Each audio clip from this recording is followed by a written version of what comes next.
Imaginez votre enfant joue tranquillement dans le jardin avec vous et puis soudainement, il se met à tenir son bras de façon étrange comme si il ne voulait plus s'en servir. Vous tentez de le rassurer, mais dès que vous essayez de lui faire bouger ce bras, il éclate en sanglots, hurlant carrément de douleur. Vous êtes complètement désemparé et vous pensez même que son bras est peut-être cassé. Bon, stop, ne paniquez pas, il y a de fortes chances que votre enfant souffre d'une pronation douloureuse. Pas de panique, c'est hyper fréquent et c'est facile à soigner.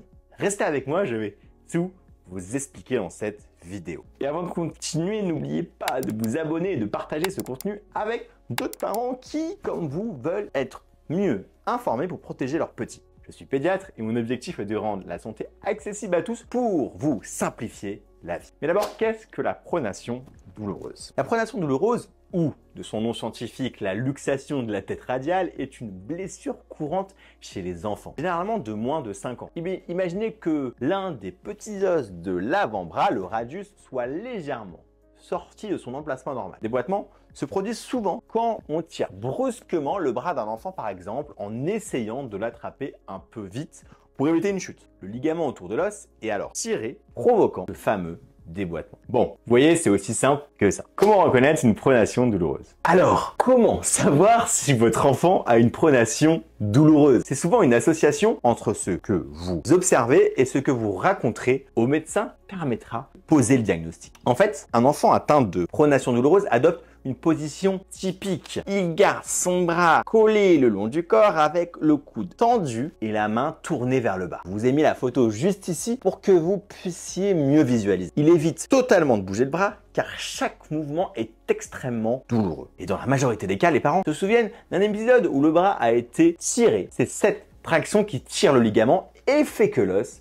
se déboîte. Parfois, c'est un peu plus piégeux car il y a une histoire de chute rapportée. Ce qui met les parents sur la piste d'une fracture, mais en fait, c'est souvent la traction lorsque le parent ramasse l'enfant après la chute qui entraîne la pronation. Vous voyez, donc c'est pas toujours simple à deviner, je sais, mais ça, c'est notre job de médecin de démêler tout ça. Maintenant que vous avez le diagnostic, parlons de ce que vous pouvez faire. Que faire si vous suspectez une pronation douloureuse? Si vous pensez que votre enfant a une pronation douloureuse, ne surtout pas tenter de manipuler son bras vous-même. Rendez-vous chez votre médecin ou aux urgences. Là, le médecin pourra examiner votre enfant, confirmer le diagnostic et remettre l'os en place si nécessaire. Si le médecin a un doute, il pourra vous prescrire une radio pour s'assurer qu'il n'y a pas de fracture. Mais si le diagnostic est évident, pas besoin de radiographie. Une simple manœuvre suffira. Et là, en 2 petits gestes, abracadabra, le bras sera réparé. Cela peut être un peu inconfortable pour votre enfant, mais la douleur disparaîtra presque instantanément et il retrouvera vite l'usage de son bras. Ah oui, et je précise, pas de plâtre nécessaire car il n'y a pas de fracture. Un peu de patience cependant, il est normal que votre enfant hésite à bouger son bras pendant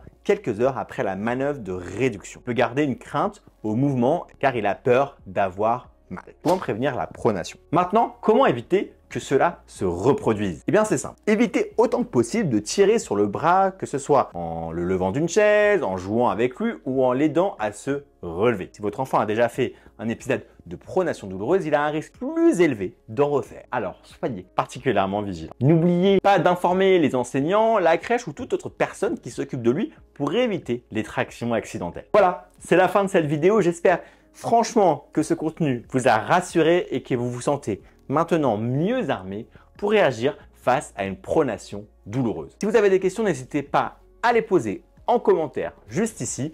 Je serai ravi d'y répondre. Vous êtes maintenant des pros sur le sujet et je suis sûr que vous saurez reconnaître et gérer cette situation. Merci d'avoir regardé et à bientôt pour une prochaine vidéo. Ciao!